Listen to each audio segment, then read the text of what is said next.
Good morning વિદ્યાર્થી મિત્રો, આજે આપણે જોવાના છીએ ધોરણ 9 ચેપ્ટર પહેલું સંખ્યા પદ્ધતિ સ્વાધ્યાય 1.4 નો દાખલા નંબર પહેલો અને બીજો। હવે દાખલા નંબર પહેલો બીજો જોતા પહેલા હું તમને કહી દઉં કે જો તમે સ્વાધ્યાય 1.1 સ્વાધ્યાય 1.2 અને સ્વાધ્યાય 1.3 ની વિડીયો ન જોઈ હોય તો અમારી ચેનલ પર જઈને તમે ચેક કરી શકો છો। તો ચાલો આપણે જોઈએ દાખલા નંબર 1 એટલે કે પ્રશ્ન નંબર 1। અહીંયા એવું કહેવામાં આવ્યું છે કે આપેલ સંખ્યાઓનું સમય અને અસમય સંખ્યાઓમાં વર્ગીકૃત કરો। તો આ જે સંખ્યાઓ છે એમને આપણે વર્ગીકૃત કરવાનું છે કે આ સમય સંખ્યા છે કે અસમય સંખ્યા છે। તો જેનું રૂટ જે સંખ્યામાં રૂટ હોય એ સંખ્યા અસમય સંખ્યા। તો અહીંયા આપણે પહેલો દાખલો કરીએ। અહીંયા છે 2 - √5। તો અહીંયા √5 છે તો રૂટ મેં તમને કહ્યું ને કે જેમાં રૂટ હોય એ અસમય સંખ્યા। તો આ કેવી સમય સંખ્યા કહેવાય? આ કેવી સંખ્યા કહેવાય? તો કે અસમય સંખ્યા। તો આપણે લખી દઈએ 2 √5 હોવાથી તેથી અસમય સંખ્યા। હવે જોઈએ બીજામાં અહીંયા કૌંસ આપ્યો છે, નીચે આપણે કૌંસ હટાવી દઈશું। અહીંયા કરીશું 3 √23 કૌંસ હટાવી દઈશું -√23। હવે અહીંયા 23 ના આગળ 3 છે, અહીંયા 23 ના આગળ કશું નથી તો મુકાય 1। હવે 3 √23 - 1 √23 માંથી 3 માંથી 1 જાય તો કેટલા રહે? 2। તો અહીંયા આવશે 2 √23। તો અહીંયા પણ હજુ પણ રૂટ છે આમાં, તો આ કેવી સંખ્યા કહેવાય? અસમય સંખ્યા। તો આપણે લખી દઈએ તેથી અસમય સંખ્યા। હવે આ સંખ્યા જોઈએ, અહીંયા આપણે કરીશું 2 √7 / 7 √7। તો અહીંયા √7 ઉડી જશે, કેટલા વધ્યા? 2/7। તો હવે આ અંશ અને છેદવાળી સંખ્યા આવી ગઈ, તો આ કેવી સંખ્યા કહેવાય? સમય સંખ્યા। તો અહીંયા આપણે લખી દઈએ સમય સંખ્યા। હવે જોઈએ 1/√2। અહીંયા પણ રૂટ છે તો આ કેવી સંખ્યા કહેવાય? અસમય સંખ્યા। તો અહીંયા લખી દઈએ અસમય સંખ્યા।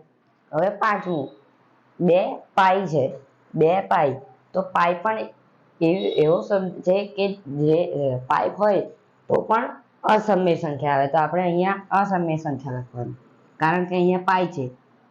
પાઈ અને રૂટ હોય તો અસમય સંખ્યા થાય, તો અહીંયા પાઈ છે તો આ અસમય સંખ્યા, તેથી અસમય સંખ્યા। તો અહીંયા આપણો પ્રશ્ન નંબર 1 પૂરો થાય છે। ચાલો જોઈએ પ્રશ્ન નંબર 2।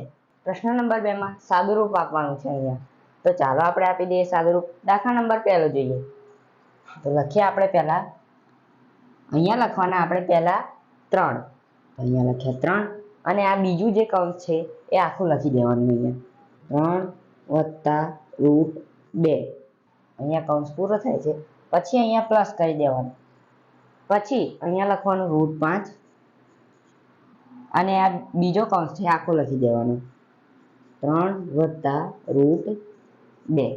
તો અહીંયા 3 નો ગુણાકાર 3 ની સાથે કરવાનો, આમ ગુણાકાર અહીંયા છે 3 × 9 વત્તા હવે 3 નો ગુણાકાર √2 સાથે। હવે 3 નો ગુણાકાર √2 સાથે કરીશું તો મળશે 3 √2। હવે અહીંયા પ્લસ છે તો અહીંયા પ્લસ મૂક્યા, પછી √5 નો ગુણાકાર 3 સાથે તો મળશે 3 √5। હવે અહીંયા પણ √5 છે અને અહીંયા √2 છે, તો √નો ગુણાકાર થાય તો કમ્પ્લીટ ગુણાકાર થાય, તો અહીંયા આવશે 5 દુ 10। તો અહીંયા મૂકીશું આપણે √10। તો અહીંયા આપણો જવાબ આવી ગયો છે, તમે જોઈ શકો છો। અહીંયા 3 નો ગુણાકાર 3 સાથે કરે 3 × 9 વત્તા 3 નો ગુણાકાર √2 સાથે તો મળ્યા 3 √2, પછી અહીંયા પ્લસ છે તો પ્લસ, પછી √5 નો ગુણાકાર 3 સાથે કરે તો 3 √5 મળ્યા, અને પછી √5 અને √2 નો ગુણાકાર કરે તો આપણને મળ્યા 5 દુ 10 એટલે કે √10। તો અહીંયા આપણો દાખલા નંબર 1 નો જવાબ મળી ગયો છે। હવે જોઈએ દાખલા નંબર 2। હવે દાખલા નંબર 2 માં અહીંયા આપણે પ્લસ છે અને અહીંયા માઇનસ છે, તો અહીંયા દાખલા નંબર 2 માં આપણે શું કરવાનું? તો ચાલો આપણે કરીએ. અહીંયા જુઓ તમે, અહીંયા છે પ્લસ અને અહીંયા માઇનસ. તો અહીંયા આપણે ગભરાવાનું નહીં, કારણ કે અહીંયા પ્લસ પ્લસ હતા. હવે બીજા દાખલામાં અહીંયા પ્લસ અને માઇનસ આવ્યા. તો આ 3 નો ગુણાકાર આના સાથે કરવાનો. તો કેટલા મળે? રૂટ ના મળે 3 નો વર્ગ. પછી કરવાનું વત્તે ઓછે ઓછે, તો અહીંયા ઓછા. પછી રૂટ 3 નો ગુણાકાર કરી દેવાનો. તો એ પણ આપણને મળશે કૌંસમાં √3 નો વર્ગ 2. હવે અહીંયા 3 નો ગુણાકાર 3 ના સાથે કરે તો 3 બે વખત છે, તો આપણે અહીંયા 3 નો વર્ગ લખી દીધો. અને અહીંયા પણ √3 બે વખત છે, તો અહીંયા આપણે √3 નો વર્ગ 2 લખી દીધો. હવે અહીંયા તમે જોઈ શકો છો કે 3 નો વર્ગ કેટલો નીકળે? તો આપણે અહીંયા જોઈ શકીએ છીએ 3 નો 2 વખત ગુણાકાર કરીએ તો કેટલા મળે? 9.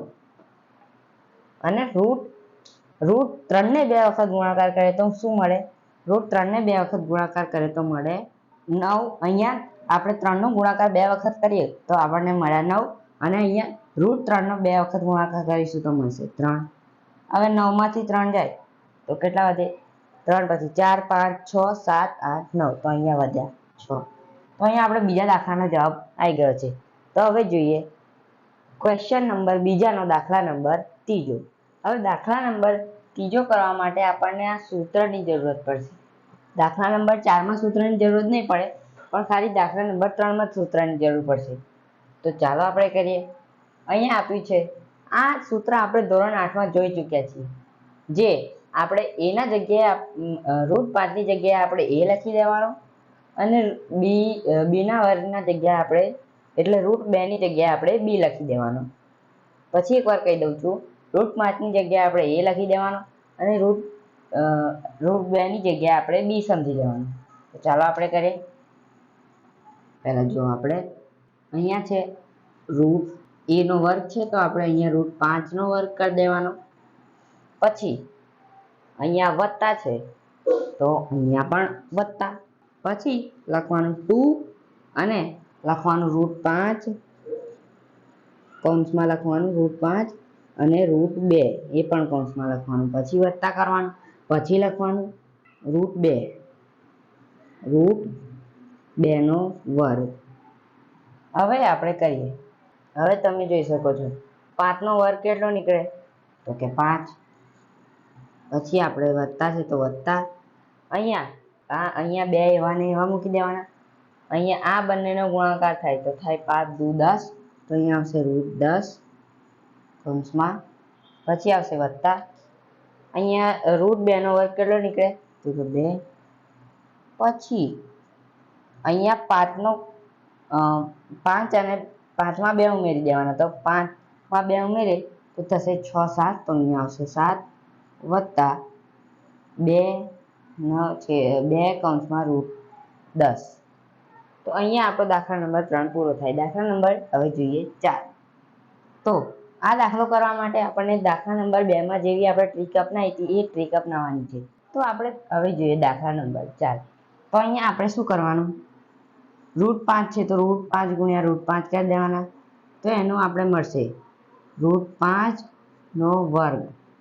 અહીંયા છે પ્લસ માઇનસ, પછી છે √2, તો √2 નો ગુણાકાર કરી દેવાનો √2 સાથે. તો અહીંયા પણ આપણને મળશે √2 નો વર્ગ. હવે √5 નો વર્ગ કરે તો કેટલો નીકળે? તો કે 5. માઇનસ છે તો માઇનસ. √2 નો વર્ગ નીકળે તો કેટલા નીકળે? 2. હવે 5 માંથી 2 જાય તો કેટલા રહે? 3. તો અહીંયા આપણો દાખલા નંબર 4 પૂરો થાય છે. અહીંયા આવી ગયો જવાબ 3, અને અહીંયા આવી ગયો 7 + 2 કૌંસમાં √10. તો વિદ્યાર્થી મિત્રો, અહીંયા આપણો દાખલા નંબર 1 અને બીજો પૂરો થાય છે, સ્વાધ્યાય 1.4 નો. જો તમને અમારી આ વિડીયો ગમે તો તમે અમારી આ ચેનલને લાઈક કરજો, શેર કરજો અને સબસ્ક્રાઈબ કરજો. મળે આગામી વિડીયોમાં. ત્યાં સુધી જય હિન્દ, જય ભારત.